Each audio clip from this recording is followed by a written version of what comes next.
Hello, everyone, and welcome back to another episode of the Commissioner's Office podcast. My name is Daniel, and for our 9th episode of the series, we have got an absolute banger of an episode. Today, I'm going to finally be revealing my mock draft. And so for those who don't know, the NFL draft is, at the time of recording this, in 8 days. It starts on the 29th of April, and then it goes to May 1st, I believe. So I've tried to hold off as long as possible so I can make sure that all the teams are done trading and getting ready for the draft, so my results can be as accurate as possible. So how a mock draft works is that you act as basically every team, or one team if you want to, and draft who you think a team should draft with the correct order, by which is determined by how the teams do every season. So obviously, the worst. It's not like the NBA, where the NBA has a draft lottery.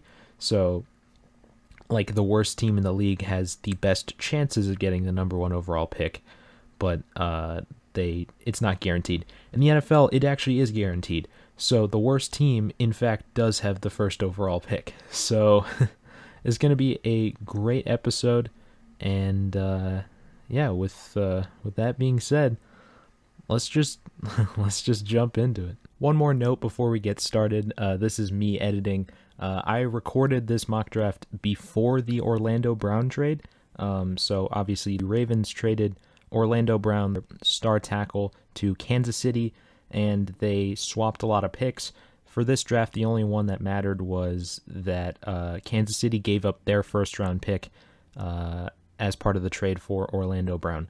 So in this mock draft, Kansas City will still make their pick, although this will not happen in real life because Baltimore will actually hold it. So I would do my Roger Goodell impression for announcing the first pick, but unfortunately I just don't get booed enough. So I don't think it would be a very enjoyable impression to make. But, however, with the first pick in the 2021 NFL Draft, I believe that the Jacksonville Jaguars, first time ever being getting the first overall pick, I believe the Jacksonville Jaguars will take Trevor Lawrence number one overall. This is a pretty big no-brainer.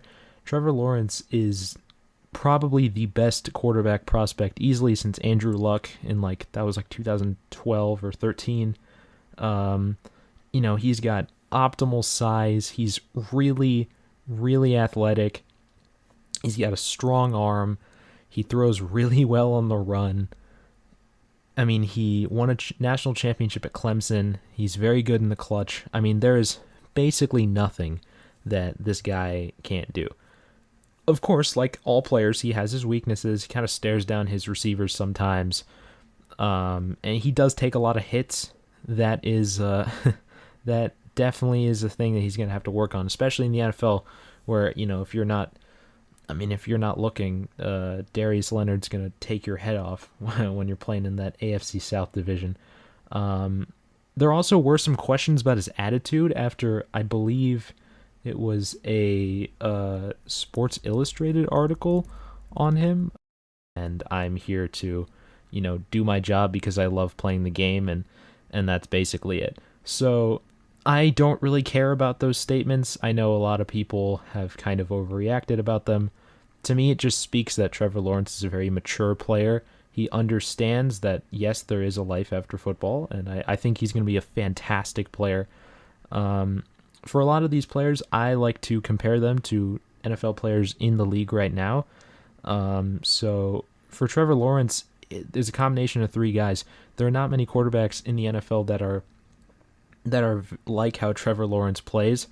But for people who haven't watched him, I would say he's kind of like a cross between Dak Prescott, Justin Herbert, and Josh Allen.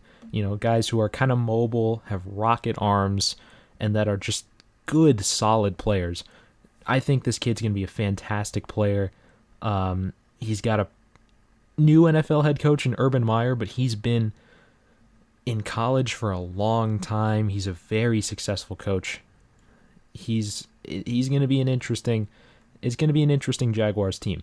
However, moving on, the second pick, I have the New York Jets taking another quarterback, and this one is going to be, drumroll please, Zach Wilson.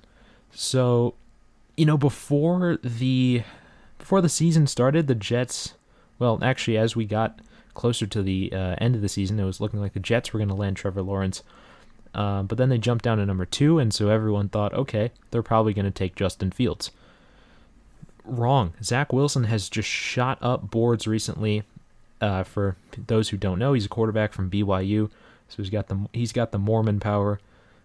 Zach Wilson is a guy who is he's kind of short, and I've seen on certain sports meme pages that he looks like an actor playing Zach Wilson in a movie, which is kind of funny. He's kind of like this short kid, but he is really good. He has a really good arm, especially for someone his size. He's a very quick release. He's very calm in the pocket. He has very good footwork.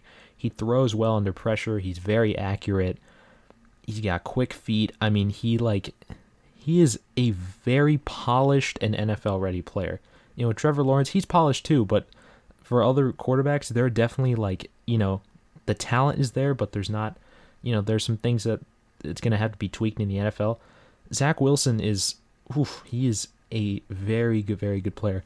I was watching his pro day the first time, and I kept seeing this comparison to Patrick Mahomes on the internet before, and I was like, Patrick Mahomes, no, he's nothing like him. And I watched him make all of these crazy throws from these crazy, arm angles, and I could kind of see it a bit in the way that he throws the ball.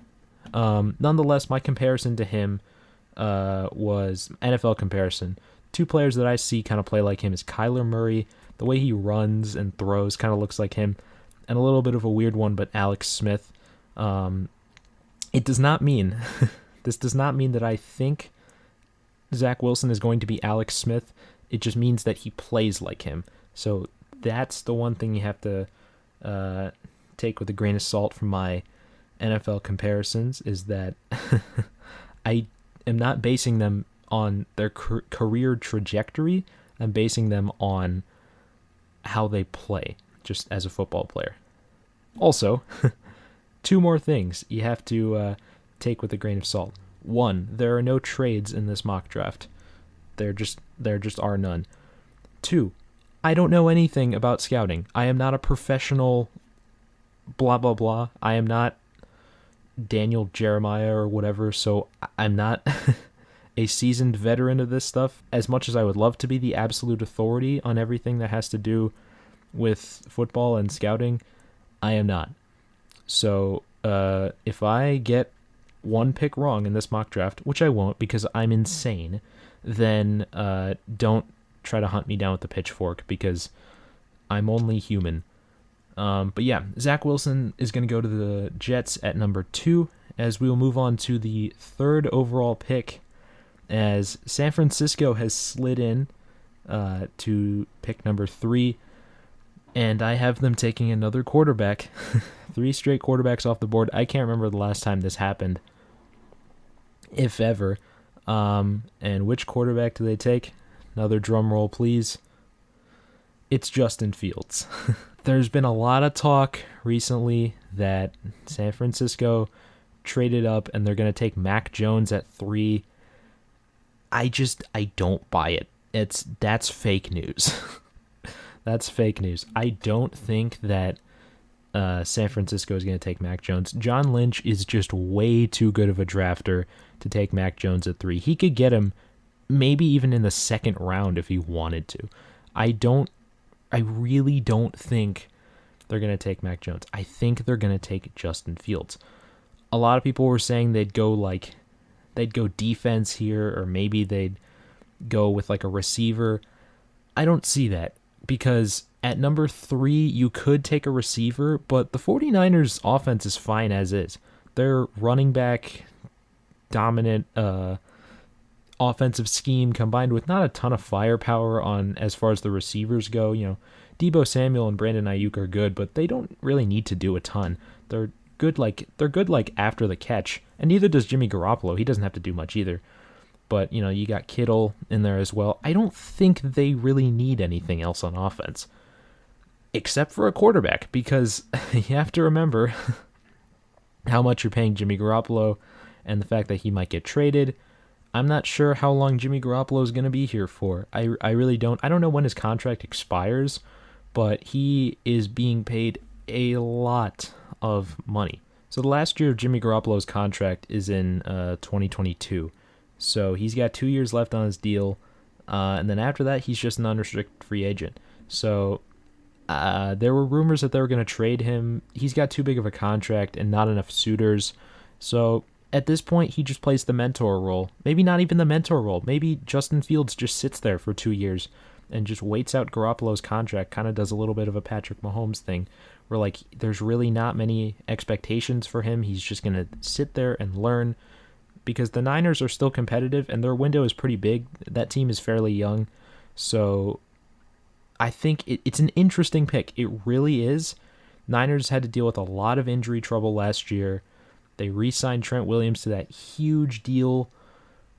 They got to pay for it somehow, and if they get rid of Garoppolo, then Fields is going to be their guy. But on Justin Fields' part, he's a fantastic player.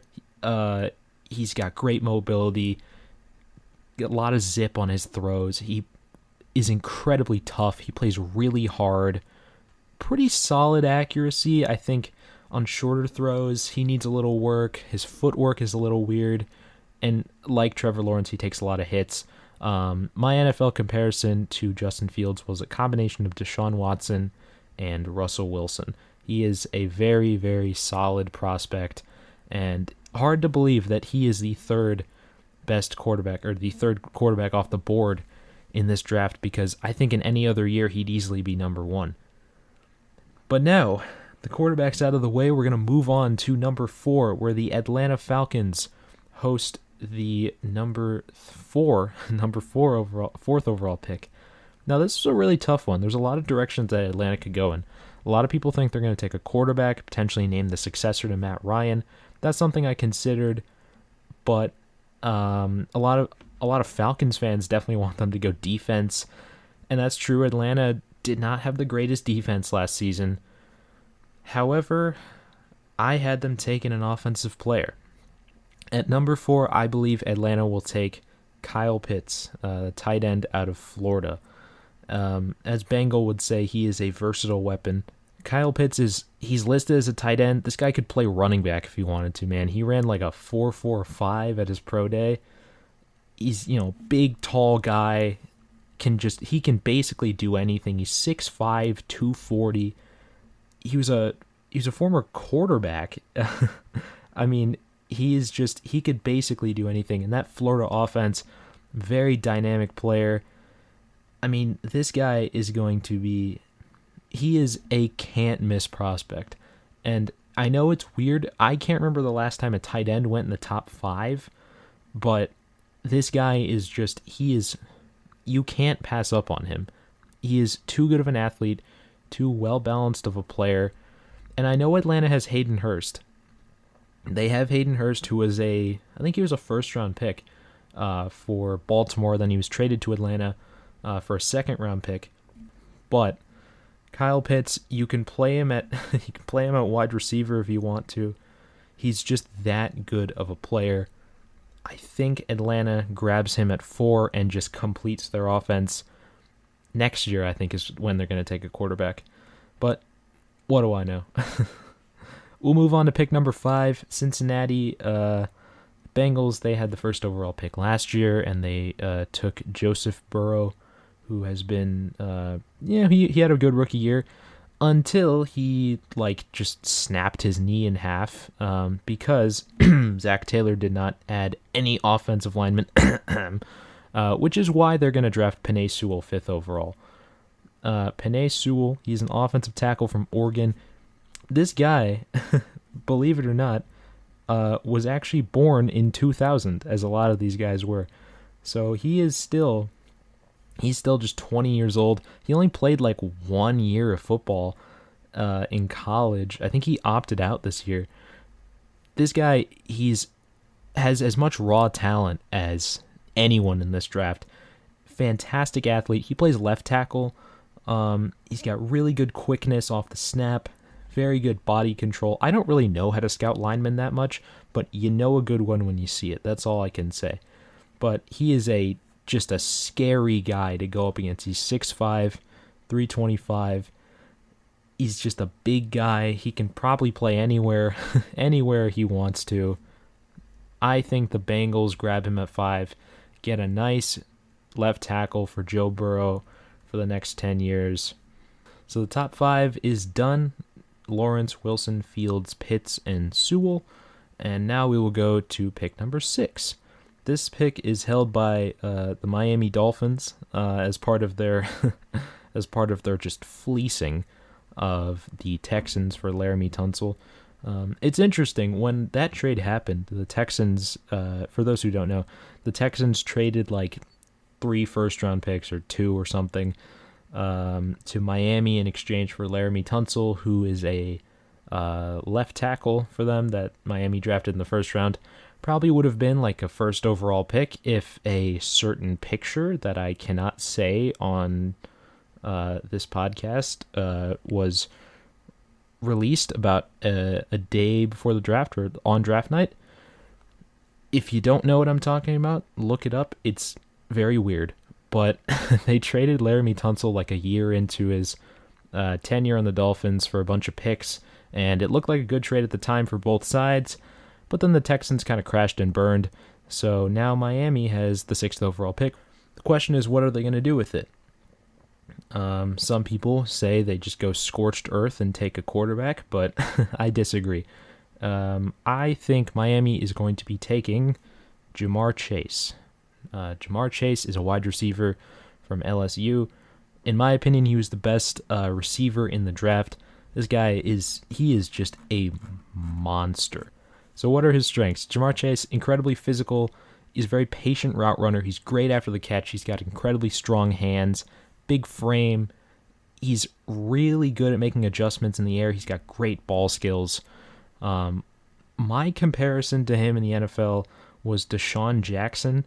It's a little bit of a weird one. He doesn't, I don't think, have the raw speed that Deshaun Jackson had, or still has. He's still in the league, but he has that like explosiveness, which is definitely a good thing.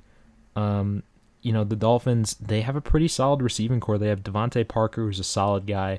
They signed Will Fuller, who has to deal with a lot of injury problems. He got suspended, but when he's on, he's on. I believe they only signed him to a 1-year deal, though, so that'll be interesting to see how that goes. They also have Jakeem Grant, who's kind of like a returner gadget guy, like a Tyreek Hill type, and well, not really, but like he's he's like he's kind of like a return man, big speed guy, really short. They also have Preston Williams, but I think Ja'Marr Chase is going to be that thing that takes that Miami offense to the next level. All right, we're going to move on now to pick number 7, which goes to the Detroit Lions. Who are they going to take? Another receiver. Guess what? This one's from Alabama. Can you guess which one it is? No, that's what I thought. This one's Jalen Waddle. So the Lions, they're in a weird spot. They have some good pieces. They also lost arguably their best player in Kenny Golladay. He went to the Giants on a pretty good sized contract. They traded their centerpiece of the team, Matthew Stafford, to the Rams and replaced him with Jared Goff, who's basically Matthew Stafford's contract, but a lot less worth it, if I had to put it very simply. I think they need I think this team needs a hard reboot, but their offense still isn't that bad. They got an okay line, offensive line. They had, Frank Ragnow with a really good season. Still got Taylor Decker lying around there. And they have DeAndre Swift, solid running back that they drafted in the 2nd round. So why not throw in a nice, versatile receiver in Jalen Waddle. A lot of people see Jalen Waddle as the best receiver in the draft. I see him as number 3, but you could really go either way. My NFL comparison to him was Tyreek Hill, and it's pretty easy to see. He's a really good return man, incredibly dynamic player. He will make you miss. He will just snap your ankles in half and not regret it at all. He can play in the slot. He can play on the outside. He can play in the backfield. He is incredibly versatile, and the Lions' new head coach is Dan Campbell. He's kind of inexperienced, but I think he's going to want a nice dynamic player in Jalen Waddle to kind of reboot that offense and get Jared Goff a good weapon to start his tenure out with the Lions. So that's pick number 7. We'll move on to 8. This one is held by the Carolina Panthers, and I believe that Carolina will take Rashawn Slater. He's a tackle from Northwestern. A lot of people see this guy as the most NFL-ready tackle in the draft, although he's not the first one off the board. In my draft, Penei Sewell goes 3 picks earlier. I believe the Panthers need him. You know, they really need line help. I considered the quarterback option, but they have Sam Darnold, and they also have Teddy Bridgewater. I don't think they have room for another quarterback right now. So I had them taking a tackle. They franchise tagged Taylor Moton, who I think plays right tackle there, and he's a solid player. Go out and get some more protection for Teddy B or Sam Darnold or PJ Walker, whoever's starting over there. Carolina's got a really good team. They could do something next year if Teddy Bridgewater or Sam Darnold has a very good year. Move on now to pick number 9. We're going to start to go a little faster here. This pick is held by Denver. Again, I considered the quarterback option as Trey Lance and Mac Jones are still on the board. However, John Elway, he loves his tall, white QBs, and this one, the one he has now, I think suits him pretty well. I think he likes Drew Lock, and I think Drew Lock has some promise. So I had them going defense, and I had them taking Micah Parsons, a linebacker out of Penn State. Now here's the thing. Micah Parsons, he's got a lot of off-the-field issues. I'm not going to address that right now. You can look it up for yourself. But some teams have taken him off their boards like entirely. So there's no doubt that Micah Parsons is a very talented player. Some people see him as the best defensive player in the draft. He is kind of a raw prospect, but he has got a he's very athletic. He was a pass rusher coming out of high school, which is really weird. But I mean, he can play pretty much anywhere, man. I think that he's best in a blitz-heavy scheme, according to the little snippet that I'm reading on him. You know, Vic Fangio is the head coach over there in Denver. He's notorious for blitzing a lot. He's also notorious for coaching some really good linebackers. Back in San Francisco, he coached Patrick Willis, Roquan Smith in Chicago. Danny Trevathan had like a good year or two. Khalil Mack counts as a linebacker. I think he's going to see something in Micah Parsons, and that's going to be a pretty solid piece, assuming he pans out for a Denver team that really needs a jolt on defense. They partly got that with Kyle Fuller. Yeah, they got Kyle Fuller. They got Bryce Callahan. He's still there. They still got Von Miller for the time being. So that Denver defense gets a jolt with Micah Parsons at 9. We'll move on to number 10. Big Jerry Jones and his Dallas Cowboys are on the clock, and they're going to take Patrick Surtain II from Alabama. He is a cornerback, heavily recruited coming out of high school. That's probably why he went to Alabama. You might recognize the name for some of our older listeners. Patrick Surtain was a corner himself. He played for Miami in the 2000s. Very good player as well. Patrick Surtain is seen as better than his dad. A lot of people have him as the number 1 corner in the class. Dallas really needs a corner. They don't have Chidobe Awuzie anymore. They don't have Byron Jones. And I think Big Jerry Boy is going to give Patrick Surtain the call from his yacht again. So we'll have to see how that goes. So Dallas takes Patrick Surtain at 10. First 10 out of the way, we'll move on to 11. New York Giants are on the clock. A lot of people had the Giants taking a receiver. However, forgive me for being ignorant, but I just never really saw why this was a issue. The Giants receiving core, especially now with having Kenny Galladay, I could understand before they signed him, but you got to think about the guys they have in their receiving core. You got Kenny Galladay, bona fide number one receiver. They got Darius Slayton, solid player, and they got Sterling Shepard, who's a good slot guy. That being said, Giants are going to upgrade their defense. I have them taking a guy by the name of Kwity Paye. He is a edge from Michigan. Now, for those who don't know, edge is basically the position Khalil Mack plays. It is like an outside linebacker that is in a 3-4 scheme, which means that there is 3 defensive linemen and 4 linebackers. In a 3-4, the 2 outside linebackers will come down and rush the passer. So Kwity Paye, basically a pass rusher. You know, another guy that has a lot of physical attributes. He's got a lot of potential. We'll move on now to 12 with the Philadelphia Eagles. All right, so at 12, the Philadelphia Eagles are on the clock. They had a rough season last year. Carson Wentz obviously not on the team anymore. He's going to the Colts.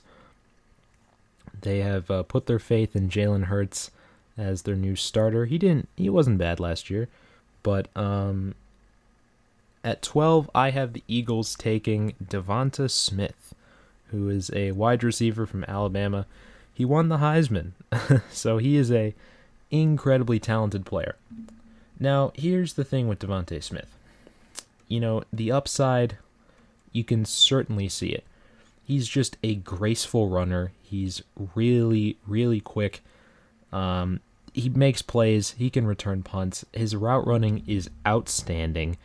Great vision as a ball carrier. Makes defenders miss with ease. I mean, I can just go on and on.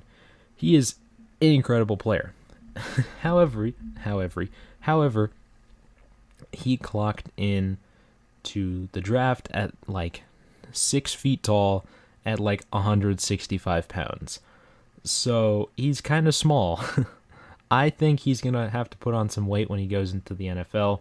I've also seen that like Marvin Harrison played in his younger days at like 170, so it might not be an issue. Marvin Harrison, I think, is a Hall of Fame receiver, so he's a very good player, for your information.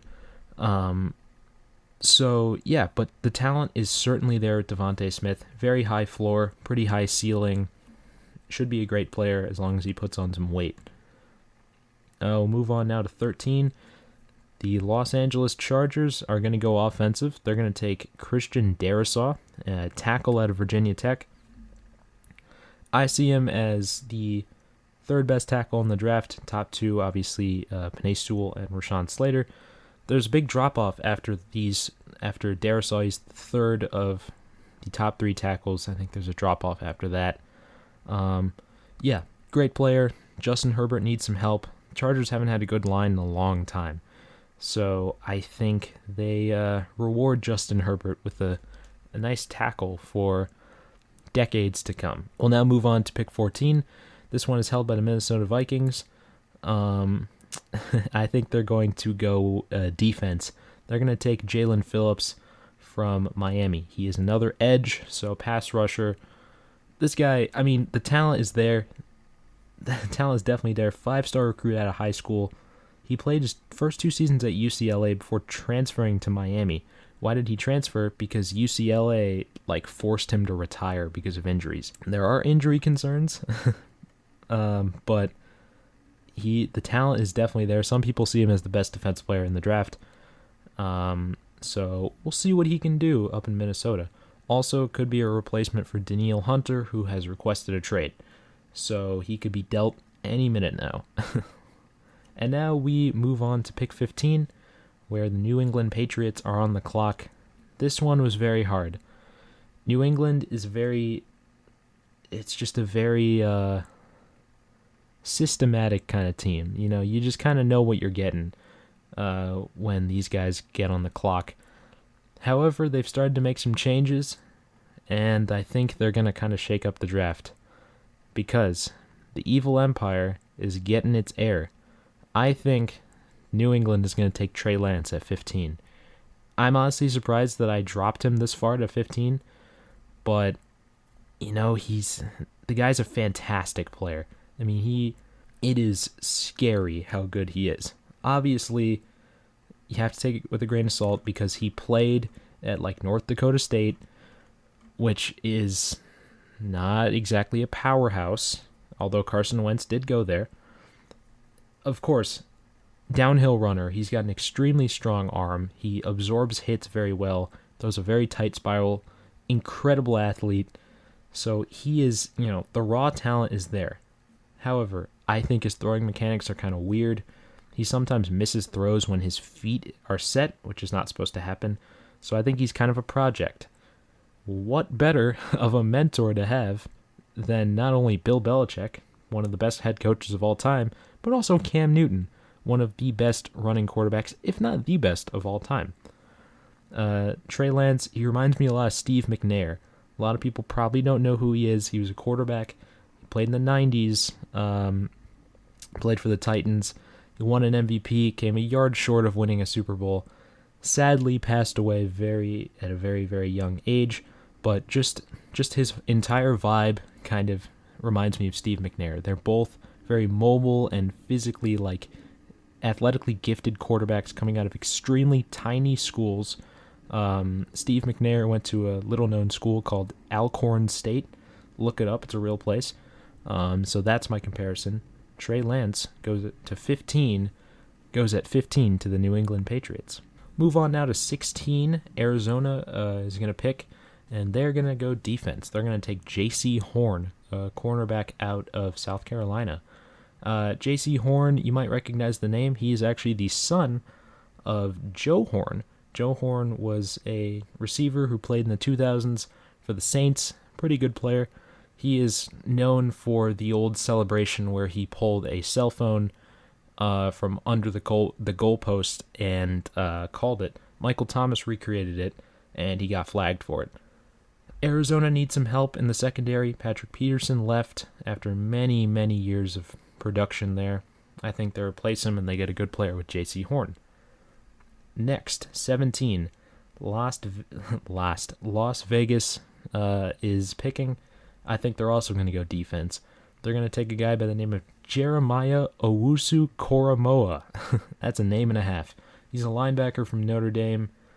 I'll be honest, I really don't know much about this guy, but I do know that the Raiders need some help on defense. They still have Nick Kwiatkowski there, who was a very good signing.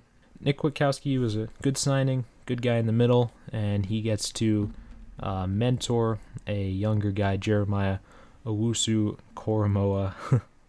He's a very explosive player.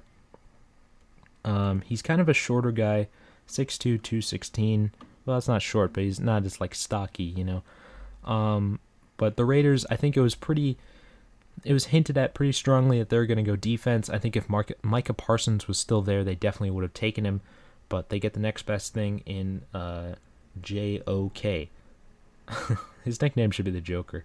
We'll go to 18. Miami holds another pick, and this time they're going to go defense as well. They're going to take Gregory Rousseau, who is an edge from Miami. Another edge from Miami, him and Jalen Phillips. That is a tough duo to go up against. But no, this guy, in 2019, he had 15.5 sacks, 19.5 tackles for a loss. I mean, he has just been a good player. He's another really good athlete. He's 6'5", 260. Got a big frame. There are some injury concerns with him. He opted out of 2020. And, it's going to be an interesting pick. Miami had a great team. Brian Flores, a very solid defensive coach. Let's see what he can do with Gregory Rousseau. All right, now we'll move on to pick 19, which is held by the Washington football team. And this is an interesting one. Washington had an interesting offseason. Alex Smith obviously retired. after a fantastic career, 16 years in the league. He has moved on to greener pastures. But they replaced him with Fitzception. Ryan Fitzpatrick is there. They also re-signed Taylor Heineke, who was the guy who almost beat Tom Brady in the playoffs. They gave him a nice contract as well. Dwayne Haskins is not there. He went to the Steelers. With that being said, Washington will break the 3-pick streak of defense, and they're going to go offense. They're going to take a quarterback. Mac Jones is heading to Washington. Mac Jones he was Alabama's quarterback. No one expected him to be that good, but he's a very intelligent player. He's just not the best quarterback in the draft. He's got extreme intelligence. He makes decisions very quickly, throws a very good deep ball. He's very efficient, does not throw a lot of incompletions, puts good velocity on the ball, especially for someone who's not very athletically gifted. But that's still a weakness. He's not very mobile. His footwork isn't great. Sometimes he short arms passes, which is yikes. My NFL comparison to Mac Jones was Jimmy Garoppolo. So I don't know if Mac Jones is going to be a very high ceiling guy, but I'm not sure if he's going to be a bust. We'll have to see. And with that, we go to the Chicago Bears. They're picking at 20. Now, there are a lot of directions that the Bears could have gone in this draft. Do I think they're going to trade up for a quarterback? Honestly, I really don't know. Here's the thing. If they trade up for a quarterback, that means that they should probably keep Matt Nagy. And I know that sounds really weird, me advocating for the Bears keeping Matt Nagy, but hear me out. If they fired Nagy a year after drafting a quarterback, it'd be the same thing that they did with Mitch. You have to remember, Mitch Trubisky was drafted under John Fox, a guy who wasn't even notified. He didn't even make the pick.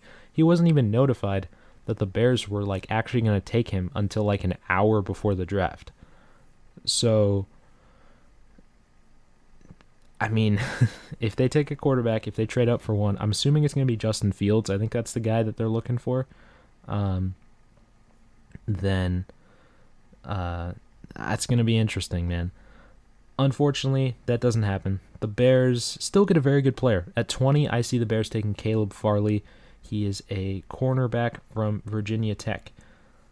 Kyle Fuller also went to Virginia Tech. So Bears have a little bit of luck there. But back to Caleb Farley. He was a quarterback in high school. He began his college career as a wide receiver. But, he is still very good. He's got very good size, length, quickness, fluidity, and athleticism. This is just what I'm reading on his little bio here. Very good at man coverage. So he's, a lot of people see him as the top corner in the draft. I still think it's Surtain, but, I still think I would be happy if the Bears settled for Caleb Farley here. Move now to pick 21. I will admit that a lot of these guys I really don't know much about, but I'm just going to logic my way through them and see if I get them right on draft day. At pick 21, I see Indianapolis taking Azeez Ojulari. He's an edge from Georgia. Indianapolis, they've had a very solid defense. Indy is just a good team. They're just coached very well. They got some good players. And, they have Darius Leonard, who's a great linebacker. And they've been lacking a dominant pass rusher since a guy by the name of Robert Mathis retired maybe 5 years ago. I think this guy could be the next Robert Mathis, Azeez Ojulari. So, we'll see how he does there. At 22, Tennessee Titans are going to go offensive. They're going to take a guy by the name of Elijah Vera Tucker. He's an interior offensive lineman from USC. He played left tackle a lot at USC, but he would probably play left guard. This is a Titans team that, they do very well in terms of run blocking. That's how Derrick Henry gets so many yards. But in terms of pass blocking, they're not the best. Ryan Tannehill also, he runs a lot of stuff out of the eye, not like a lot of shotgun plays. So he's under center a lot, but I think this guy would be a pretty solid addition to an already solid Titans team. I do have to say, though, this draft might have some of the best names that I've seen in a long time. 23 picks in at 23. The New York Jets are on the clock again. And with this pick, I see them taking a skill position. They're going to take Travis Etienne. He's a running back from Clemson. He is the best running back in the draft, in my opinion. Him and Najee Harris are like neck and neck. But Etienne, the NFL comparison to him is Alvin Kamara. It is easily Alvin Kamara. He's got great hands. He's a receiving back. Does his best work in space. He's an uphill runner. He gets faster as he continues running. He's got a very strong lower half. He's very hard to tackle. Great vision. Very explosive, especially in the screen game. He's got good balance. He is going to be a dynamic player for a Jets offense that lacked dynamicness. So we'll move on now. It's pick 24 to the Pittsburgh Steelers. Tough loss in the playoff game at home to Cleveland. Also had some tough departures. Marquise Pouncey, their veteran center, decided to hang up the cleats. Alejandro Villanueva, their left tackle, decided to leave as well. But unfortunately, Big Ben is still here. He's back for another season. He refuses to hand the reins over. And I think they're going to get him some more protection. Pittsburgh is going to take Tevin Jenkins. He's a tackle from Oklahoma State. As I said before, there's a big drop-off after Christian Darrisaw. He was the third tackle off the board. So here's the next one, Tevin Jenkins. I think Big Ben gets some protection, which is something that he really needs. And Pittsburgh will probably still be competitive next year. They kept Juju Smith-Schuster. They did lose James Conner to the Cardinals.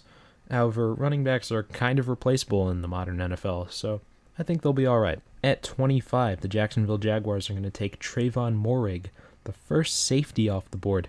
He's from TCU. Trayvon Moehrig is a guy he was pretty good out of high school. He was a 4-star recruit. Went to TCU, which is a fairly small football school. He's a free safety, not a strong safety, but he's very aggressive. He's pretty good in man coverage. He's not a bad ball hawk too. So Jacksonville really needs a good safety. Their safety group is barren, so they get a good safety in Trayvon Moehrig.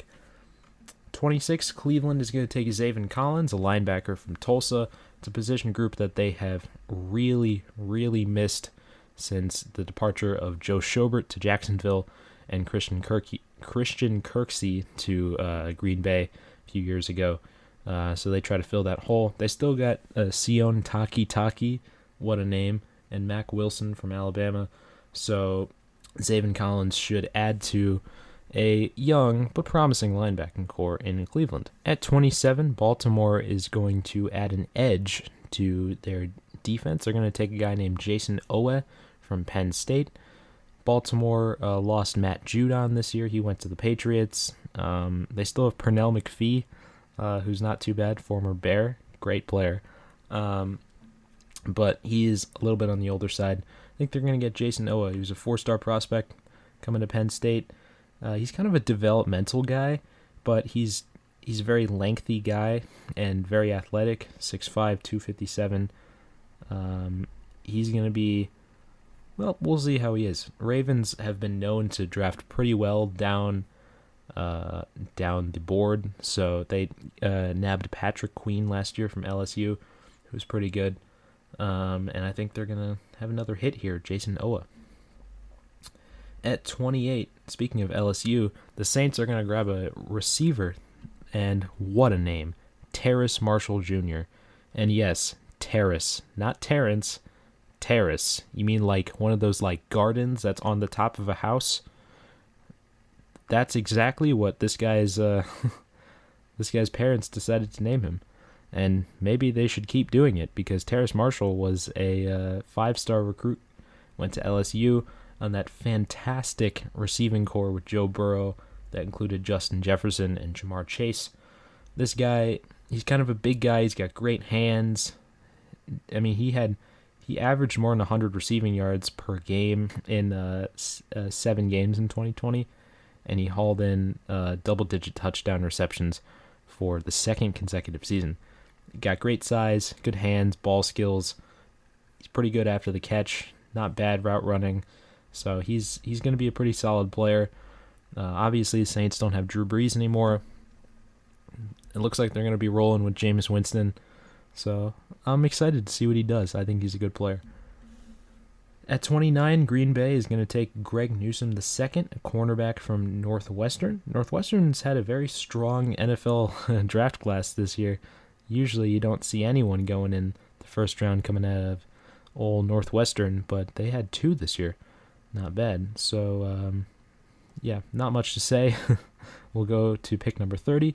Buffalo, I have taken Wyatt Davis, an interior offensive lineman from Ohio State. Some people see him as the best interior offensive lineman in the draft. He's going to play guard for a Buffalo team that could always do more to protect their golden goose and Josh Allen.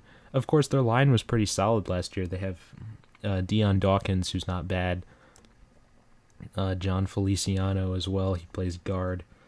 Josh Allen's a pretty mobile guy, so some could argue that you don't actually need any. he doesn't really need any protection, but I disagree. They take Wyatt Davis. At 31, Kansas City takes a tackle, Jalen Mayfield from Michigan.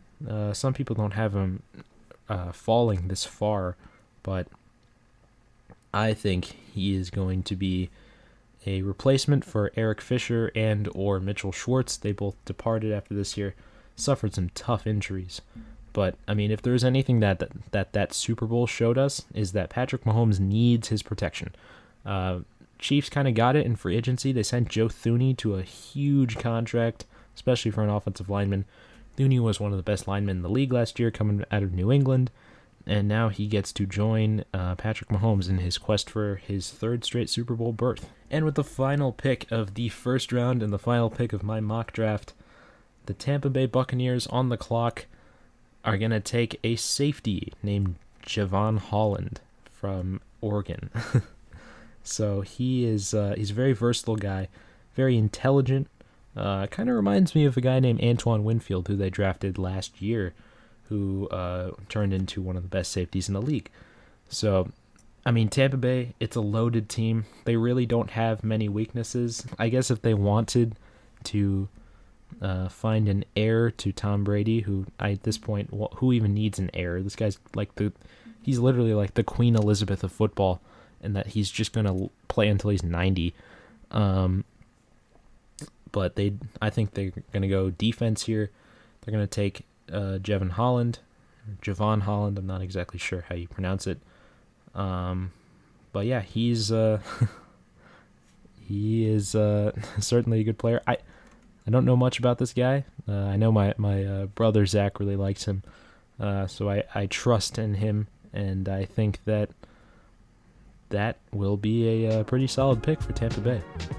So that is going to conclude things here in episode 9 of the Commissioner's Office podcast. If you enjoy hearing me speak and rant about football, then check us out on Spotify as well as Apple Podcasts.